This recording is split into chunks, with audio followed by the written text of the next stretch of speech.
Welcome to MES College Marambally e-learning. Dear students, I would like to present a session on multiplexing. This topic is mainly meant for the open course subject Electronic Communication undergraduate students of the Mahatma Gandhi University. I am Sam Kolanur, Assistant Professor, Department of Electronics, MES College Marambally. Multiplexing.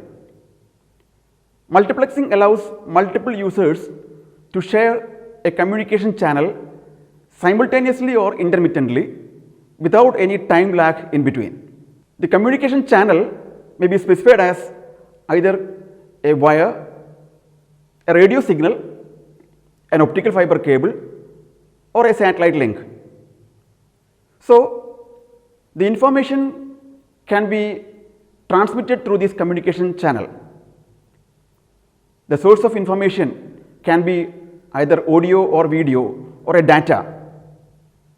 For example, a computer signal, an image, or a video. These information can be transmitted and shared through a single channel.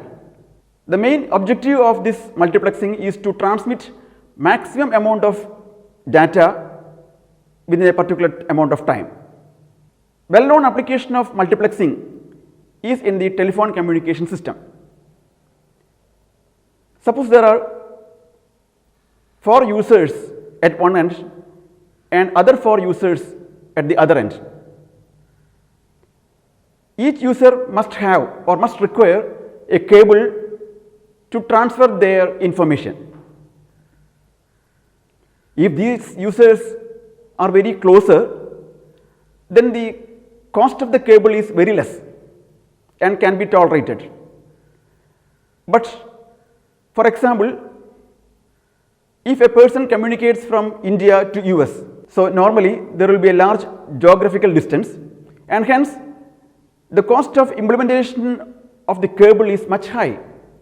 In this context, the multiplication has got much importance. In multiplexing, we use only one signal cable which can be shared among multiple users. Choice of multiplexing depends on many factors like nature of the channel, amount of data to be transmitted, number of users, and bandwidth available. Other reasons are economic. Some multiplexing methods allow some of the circuitry at the transmitting and receiving ends of the systems to be shared. This may mean less cost and less physical space and power used. In some situations, physical space and power usage are critical issues. For example, a space vehicle is much limited in both physical space and power, even when they are not a major concern. For example, for a radio transmitting station on Earth, cost considerations of sharing parts of the system can be important. Various multiplexing techniques are space division multiplexing, frequency division multiplexing, and time division multiplexing. Space division multiplexing, SDM, in which a separate wire is used as the channel for each user.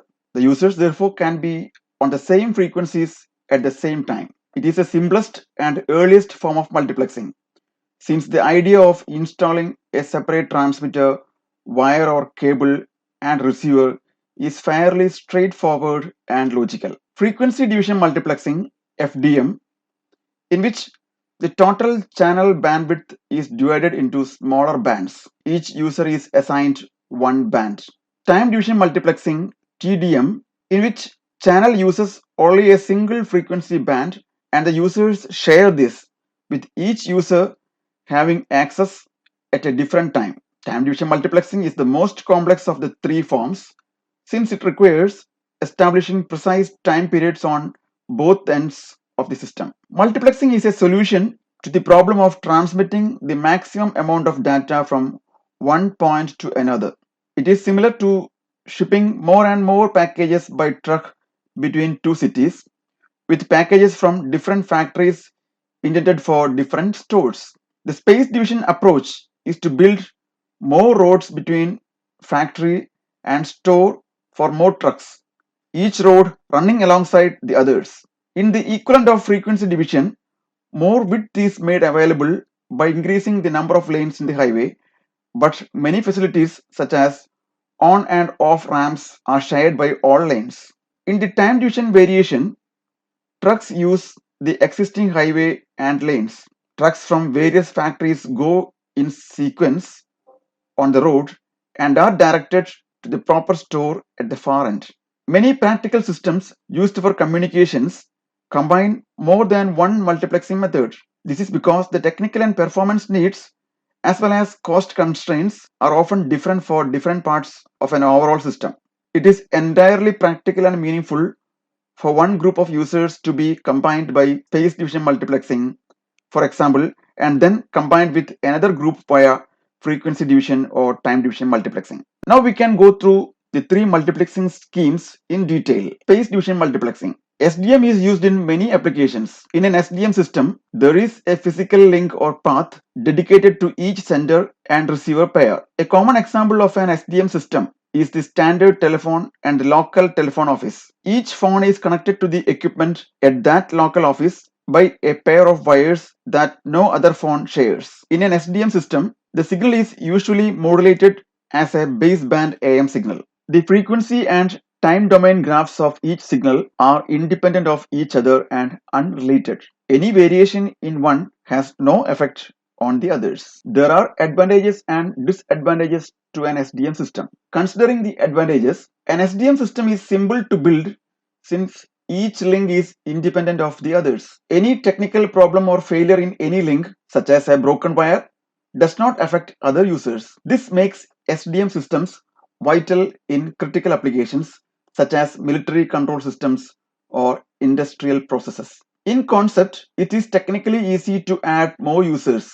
Each user requires a transmitter, wire, and receiver as all preceding users do. Increasing the system capacity is straightforward and does not affect the other existing users. The only cost is the expense of the additional user parts. The initial cost of the system is low in many cases. The only expense, not including cable, is for the equipment at the other end for the first user. There is no general cost for support equipment that must be provided regardless of the number of users. The performance of the system for each user is predictable and guaranteed. Since there are a path and circuitry dedicated to each user, there is no chance that a user will have to wait because someone else is using the system. Full duplex operation can be easily implemented by adding a pair of wires for each direction. SDM systems have these advantages, but they also have drawbacks. Initial cabling should be done with forecast. The initial cost of laying the cable or bundle of wires means that the cabling should be able to handle many signals. In some cases, adding capacity may be very expensive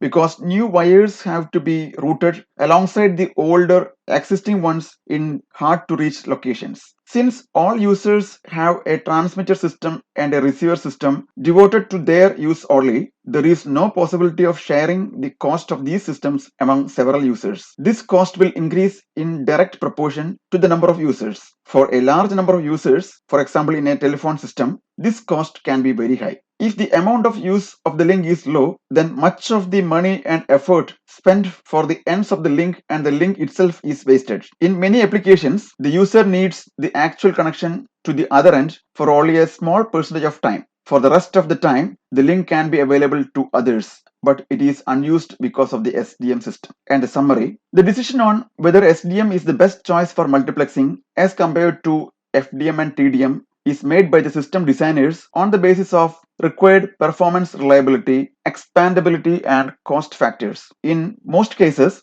SDM is used only for shorter distances, such as those between two parts of a system that are in the same overall enclosure. The standard telephone system is one such case. All the local phones are linked via lines to the local office, and any one of these can be connected to any other one via the switching system in the office using FDM or TDM. Frequency division multiplexing, FDM. FDM is used with both wire links and radio links. The idea of FDM is to modulate the signal of various users onto carriers at different frequencies. These modulated signals can then share the same path, either via air or vacuum, and they occupy different parts of the overall bandwidth. In FDM, the type of modulation chosen can be amplitude, frequency, or phase. The use of FDM does not mean that frequency modulation of the carrier is the only permitted type. The modulation chosen depends on the overall requirements of the application. Standard broadcast radio is an example for this. The AM band uses amplitude modulation in an FDM scheme to allow multiple stations in the 550 kHz to 1600 kHz band. The FM band uses frequency modulation to allow for many stations in the 88 MHz to 108 MHz band. In FDM, the total bandwidth required is equal to the sum of the individual bandwidths plus any guard bands that are required. Since the link, air, vacuum or wire usually has a bandwidth much wider than the bandwidth of any individual user signal, the link's capacity is used more efficiently. A link made up of 22 gauge copper wire has a bandwidth of about 100 kHz depending on wire spacing, insulation and other factors. Therefore, sending a single voice signal of several kHz bandwidth using this sort of link is very wasteful. As shown in figure, in FDM, each modulating signal is shifted to a different part of the frequency spectrum by using a different carrier for each signal. An FDM system requires equipment as shown in figure. For each user, there are modulating circuitry, a transmitter, a receiver, and a demodulator. The channel is common to all users. Since each transmitter is using a carrier of a different frequency, there is no interference unless the sidebands or carriers are incorrectly assigned and therefore overlap. In some designs, it is practical to share a single transmitter or receiver. Similarities and differences between SDM and FDM. In terms of advantages and disadvantages, there are many similarities between SDM and FDM. The main difference is that an FDM system uses a common pathway and an SDM system requires a separate, unique path for each user. In an FDM system, the only initial expense is the cost, both in technical difficulties and in dollars, of setting up the path. This may include the cable between the two ends and the associated connectors for the cable, or it may be the sending and receiving antennas or satellite dishes. After the path is established, the additional cost for each user is mainly the expense of the transmitter and receiver for that particular user, or the modulator and demodulator pair. Advantages: effective utilization of the bandwidth. With an FDM system, users can be added to the system by simply adding another pair of transmitter modulators and receiver demodulators. The maximum number of users is determined by the amount of bandwidth that each user is assigned and by the total bandwidth of the channel. In most systems, the carriers are spaced at even pre-assigned intervals so that various technical and design computations are easier. However, in some cases, there may be some users who require low bandwidth and others who require high bandwidth. For these applications, the bandwidths are assigned and the carriers spaced to get the maximum use of the total bandwidth. One example would be the signals from the space vehicle carrying astronauts. There are several voice signals and these needs only a small bandwidth, typically 3 kHz. However, the signals carrying the video from the space vehicle to Earth-based stations need a much higher bandwidth, about 6 MHz. In this case, the system designers divide the overall bandwidth assigned to the space vehicle to calculate the exact bandwidth needed for each function. In this way, the best use is made for the available resource. Many applications require full duplex information flow. An FDM system is often chosen because it allows the same physical link to be used while user A talks to user B and user B talks to user A at the same time. The system at each end which implements this communication is called a modem. It's a contraction of modulator demodulator. One major drawback of the FDM system is that each user requires a precise carrier frequency and this carrier must remain at its assigned frequency as the temperature of the system varies and as the characteristics of components in the system change with age. These changes in frequency are called drift, and they can become a problem under difficult operating conditions. If the carrier frequency drifts too far, it may cause interference in an adjacent channel or be too difficult to capture and lock onto at the receiving end. The next form of multiplexing is the time division multiplexing, TDM. In a TDM system, a single path and carrier frequency is used. Each user is assigned a unique time slot for his signal. A central switch or multiplexer goes from one user to the next in a specific predictable sequence and time. When the switch is pointing to user A, for example, user A's signal is put on to the link.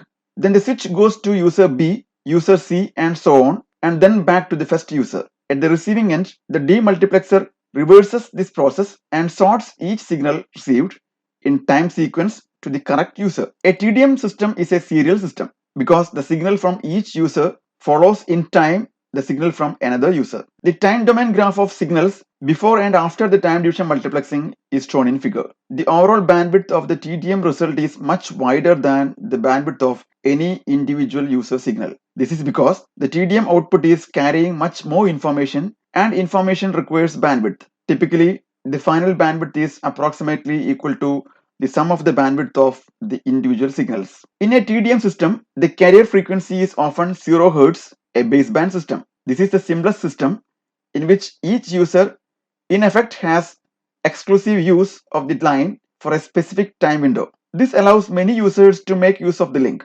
TDM is used within computer systems and ICs. Many microprocessors and their associated buses multiplex address and data bits to reduce the number of line drivers and receivers and IC pins needed. A typical application for TDM is a system which is monitoring many temperature points in a building as part of the heating and cooling management. Each room or office may have a temperature sensor which provides an analog electrical signal related to the air temperature. The building energy control system needs to know the temperature in each location so it can send the proper amount of hot or cool air to the various locations while minimizing total energy use. If this were implemented with a space division multiplexing system, wires would have to run from each temperature sensor to the central computer.